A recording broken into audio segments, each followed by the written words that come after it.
All right, so today we're going to be taking a deep dive into some spicy political tea. Ooh.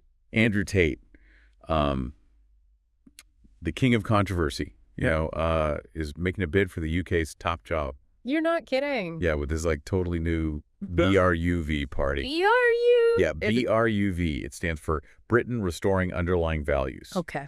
And from what we've been looking at from your sources, he's ready to like completely shake up the UK political scene. It's certainly a bold move. Yeah. Especially given like how unconventional his campaign is. Yeah, for sure. But what I think is really interesting is how he's framing this bid. Okay. It's not just like a normal political campaign. Yeah. He's presenting it as like a total cultural reset for Britain. Wow. Yeah.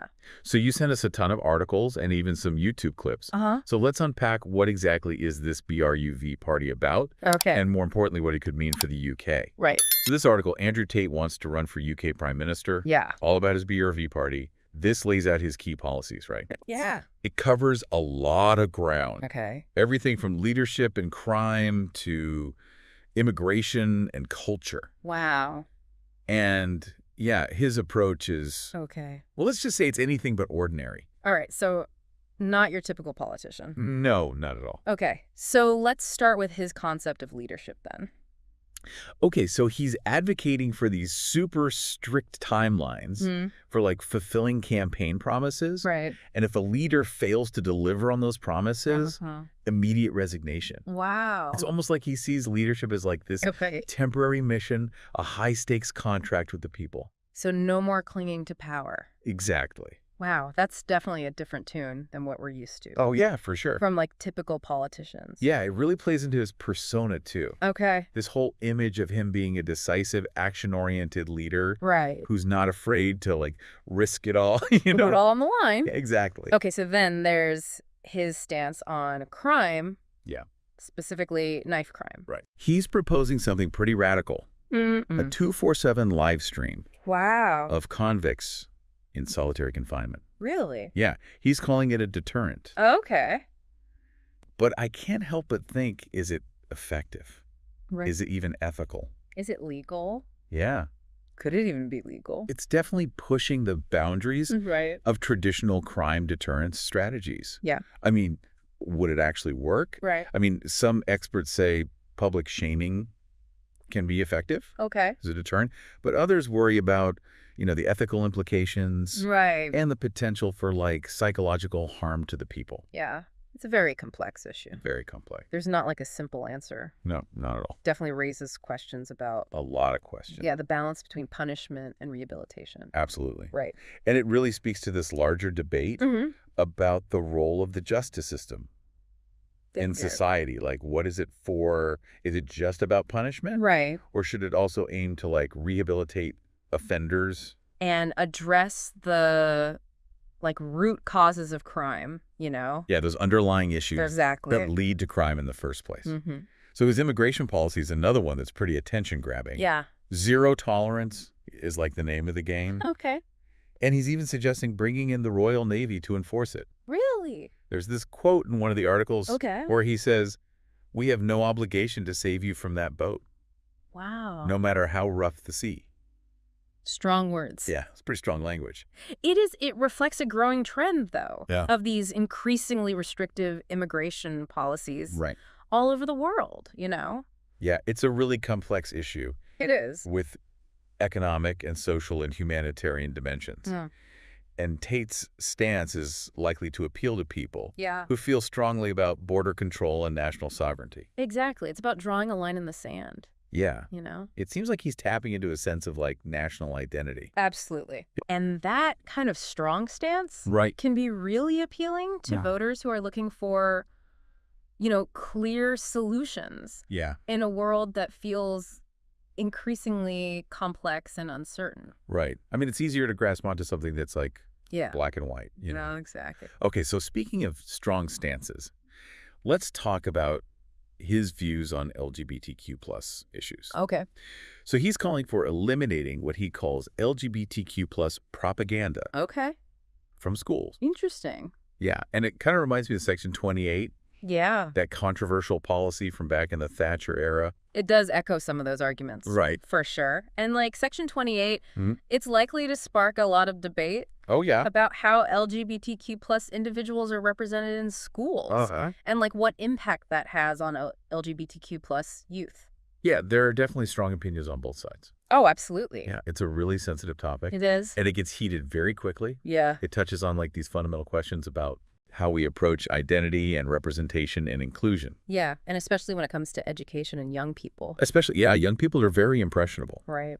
Okay, so now, one of the most interesting aspects of his platform, at least to me, is his idea for like cultural restoration. Okay, what's that about? He wants to cap non-British residents. Okay. Create a minister for British culture. Wow. And essentially he wants to turn back the clock. Okay. To what he sees it's like a more traditional British aesthetic. Interesting. Yeah. It's a fascinating example of how political movements use nostalgia and this longing for like a golden age. Yeah. You know, but the question is, can you really recreate the past? Right. Can we go back? Yeah, and at what cost? Yeah, and who gets to decide what counts as traditional British culture? That's a great question. Right. And what about all the diversity and the multicultural elements that are now part of British society? Exactly. You know? It's like he's yearning for a simpler time. Yeah. Maybe before globalization and multiculturalism. Yeah. Yeah, but can you really put the genie back in the bottle? Right. That's the question. Exactly. And it's a question a lot of societies are struggling with. Yeah. How do you preserve your heritage while also adapting to like this constantly changing world? It's a tough balance. It really is. He's also pledged to completely cut foreign aid. Oh, wow. And avoid foreign wars. Okay. Saying that every penny saved will go towards rebuilding Britain. So like a complete inward focus. Yeah, it seems like it could have a huge impact. Yeah. Both on international relations. For sure. And those countries that rely on UK aid. Absolutely. I mean, we would definitely see like a shift in the UK's relationships on the global stage. Right. And there would be huge concerns about the humanitarian impact, you know, on all these countries that depend on aid from the UK. Right. It's a lot of potential fallout. Yeah, it's a really bold move. Yeah. And one that needs a lot of careful consideration. Yeah, the consequences could be pretty big. Yeah, definitely. Okay. But now buckle up, because this is where it gets really interesting. Okay. He's proposing weekly referendums. On what? On major issues. Like every week? A new referendum? Yeah, using blockchain technology. Whoa. He calls it Doji E to Daddy. Doji to Daddy? Yeah, Doji E to Daddy. And honestly, I don't even know where to begin with this one. It's definitely one of the more unconventional proposals we've seen lately. Out there. But it does say something about this broader trend of exploring how we can use technology and democracy. So is he talking about like a direct democracy situation where every citizen gets to vote on every single issue? It seems like that's the idea. Okay. I mean, on the one hand, it sounds appealing. Right, giving people more control. Yeah, more direct control over decision making. But there are a lot of practical challenges and potential pitfalls to think about. Like what kind of challenges are we talking about? Well, first of all, how do you make sure people are informed enough to make these decisions? Yeah, these are complex issues. Yeah, complex policy matters on a weekly basis. Yeah. And there's also the risk of voter fatigue. Right. I mean, how do you keep people engaged? Exactly. Every single week. And then there's the potential for manipulation. Right, if the process isn't set up properly. Yeah, if it's not carefully designed and implemented. Yeah, it sounds like a logistical nightmare, honestly. It could be. Yeah. But it does raise some interesting questions about like the future of democracy in a digital age. Like, can technology actually make governance more participatory and more responsive? More like a direct connection. Yeah, or are there just limitations to how much control people can actually have? Yeah, it's almost like he's trying to hack the system. In a way. Yeah, using technology to bypass traditional political structures. Exactly, and that kind of thinking can be exciting and concerning at the same time. Yeah, it's a double-edged sword for sure. It really is. Depends how it plays out, you know? Okay, so we talked about his policies. We talked about his approach. Yeah. But to really understand where he's coming from, I think we need to look at his actual words. His rhetoric. Yeah, these quotes from his YouTube speeches are just pure Tate. Oh, yeah. Like, for instance, he says, I'm extremely rich and very successful. Okay. It has certainly increased the variety and capability of my enemies. Classic Tate. Right. Framing himself as like a victim of his own success. Right. It plays into this idea of him being an outsider. Yeah. Someone who's targeted because he doesn't play by the rules. He's not part of the establishment. Exactly. And then there's this gem. Okay. The United Kingdom has been hijacked by Satanists. Whoa. Who have absolutely no concern for the people they are supposed to work for. Wow. And where do you even start with that? It's prime populist rhetoric. Right. Using inflammatory language to create this image of an elite group. Okay. That's working against the common person. So like a classic us versus them narrative. Exactly. And it's really effective for getting support, you know, especially from people who feel like the system's failed them. They're disenfranchised or disillusioned with politics as usual. Exactly. And then he compares himself to figures like Donald Trump and Elon Musk. Interesting. Saying America has managed to save itself with Donald Trump and Elon Musk. And now the United Kingdom needs somebody who is prepared to do the hard things, which must be done. So he's aligning himself with these figures who are seen as disruptors. Right. And he's tapping into that same kind of populism that's been gaining traction all over. Yeah. It resonates with people who feel like traditional politicians have failed. They want someone who's going to shake things up. Yeah, exactly. Someone who's not afraid to break the mold. It's like he's positioning himself as the UK's disruptor-in-chief. Precisely. And that can be really appealing to voters who are just tired of the status quo. Yeah, and they want to see radical change. But, of course, we can't ignore the elephant in the room. What's that? Which is his legal situation. Right. That first article mentions he's facing some pretty serious charges. Yeah. In both Romania and the UK. Like what kind of charges? Including human trafficking and rape. Wow, that's serious. Yeah, so how do you think these allegations might affect his political aspirations? There's a big question. Can someone facing those kind of charges actually gain traction and become serious contender for prime minister? I mean, that's something that'll be debated a lot in the coming months. Yeah, I'm sure. Public perception is huge in politics. Right. And these allegations are definitely going to influence how voters see him. It's a lot to process. It is. And we've covered a lot of ground so far. But I feel like we're just scratching the surface of this whole Andrew Tate for PM thing.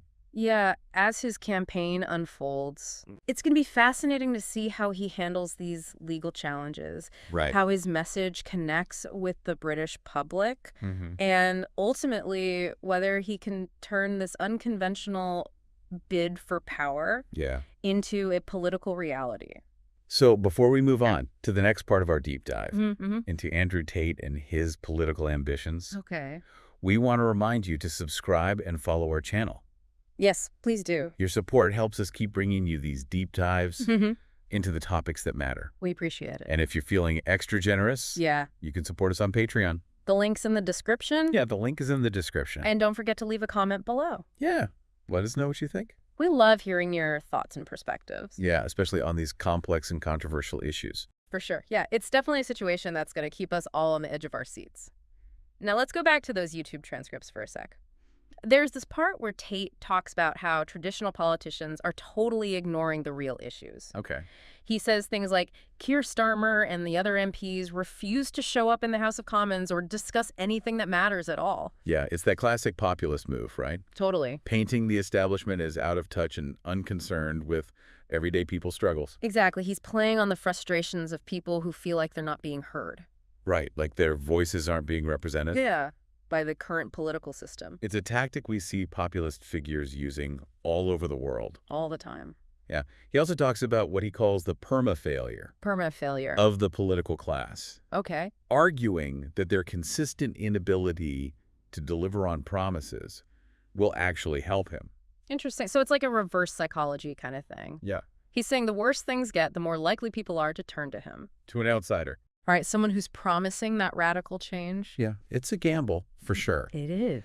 But if people keep getting more and more dissatisfied with the way things are, it could totally pay off. It could. He even pledges that he'll step down himself. What? Yeah, if he fails to deliver on his manifesto. Really? Within 3 months of taking office. That's a bold promise. Yeah, talk about putting your money where your mouth is. It really feel into this image he's built as a man of action. Yeah, someone who's not afraid to be held accountable. Right. It's the opposite of what people think of when they think of career politicians. Yeah, that complacency and lack of urgency. Exactly. And then there's this quote that really stood out to me. What is it? If I take power and shadow interests, hidden figures prevent me from implementing my manifesto, I will tell all of you why they are stopping me and who they are. Ooh, that's giving me some serious conspiracy theory vibes. Right. It definitely plays into that whole narrative of like a deep state or a shadowy elite. Yeah, controlling everything behind the scenes. Yeah, and by presenting himself as the one who's willing to expose these forces, he's making himself out to be the champion of the people, the one who's going to fight for their interests against this corrupt establishment. It's a good story. It is. Especially for people who are already suspicious of those in power. Right. But the question is, will enough people buy into this story to actually make him prime minister? Right. Could Andrew Tate actually become prime minister of the UK? I mean, it's still early. Very early. There are a lot of factors at play. Yeah, he's definitely facing an uphill battle with his legal troubles and the way the political system is set up. Yeah, it's not going to be easy. But even if he doesn't win, what does his candidacy tell us? Yeah, what does it say? About UK politics right now. It seems like there's a growing disconnect between voters and the establishment. Definitely. People are clearly looking for change. Yeah, they want something different. And they're willing to look outside the usual political circles to find it. And we can't ignore social media. Oh, yeah, huge factor. Tate has built this massive following online, and he's clearly using it to his advantage. Absolutely. Social media has completely changed how politics works. Yeah, it lets people like Tate bypass the traditional media. Right, they don't need to rely on newspapers and TV anymore. And connect directly with voters. And in a way that feels more personal and engaging. Yeah, you feel like you're getting it straight from the source. Exactly. He's constantly engaging with his supporters online. Yeah. Shaping the narrative, running a permanent campaign. It's a powerful tool, and he's using it really effectively.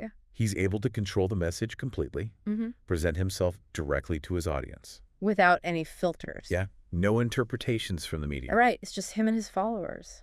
But there's a downside to this kind of direct, unfiltered communication too, right? Oh, for sure. There's a big risk of misinformation. Right, the things that aren't true spreading easily. Yeah, and extreme views getting amplified. And people losing trust in institutions. Absolutely. And with someone like Tate, who's known for his controversial rhetoric, those risks are even bigger. It's almost like we're in this uncharted territory now. It feels that way. Where the old rules of politics just don't apply anymore. We're in a new era of political communication. Yeah. And we're still trying to figure out what it means for democracy. Okay, so we've talked about Tate's policies, his rhetoric, his legal situation, his use of social media. Yeah. But what about the man himself? That's the big question, isn't it? Yeah, who is Andrew Tate beyond the persona and the headlines? To understand his political ambitions, we need to understand him. Right. And it's a complicated picture. From what I've read in these articles, he's got a pretty interesting backstory. Like what? Kickboxing champion, reality TV star. Okay.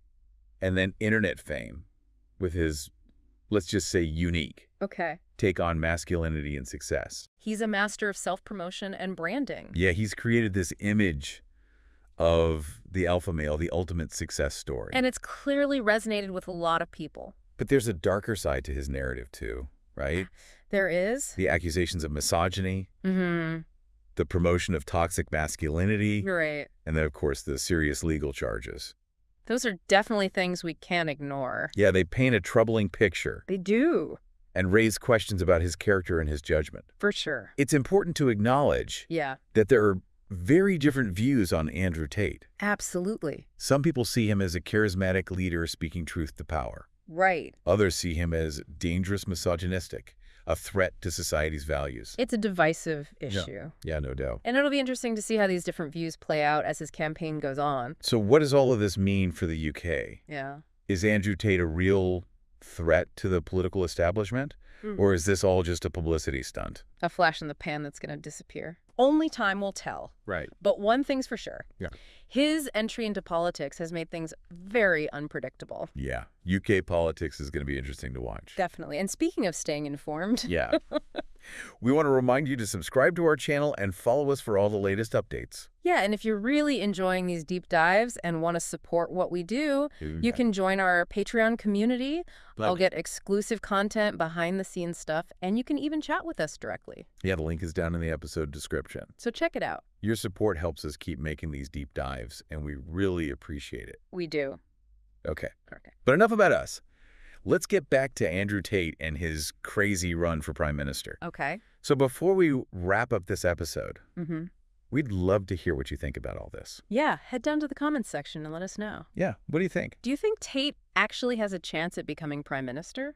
What does his candidacy say about British politics right now? What role is social media playing in all this? Yeah, we're really interested to hear your thoughts. Especially on these super complex and controversial issues. So as we wrap up this deep dive into the world of Andrew Tate and his political ambitions, we're left with one final thought-provoking question. Hit us with it. What does his entry into politics, regardless of the outcome, tell us about how political discourse is changing? Okay. And why unconventional figures are so appealing these days? It's a big question.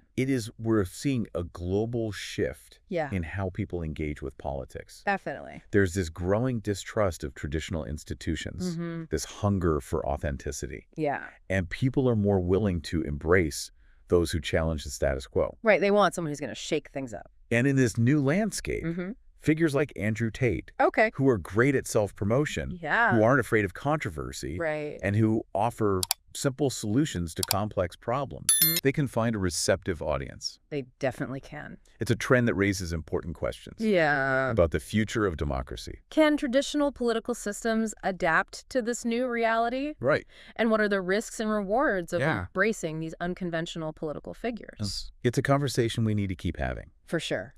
And it's one we'll continue to explore right here on The Deep Dive. Absolutely. Thanks for joining us on this journey into the heart of British politics. It's been a wild ride. Until next time, keep those brains buzzing and those critical thinking caps on. Stay curious out there.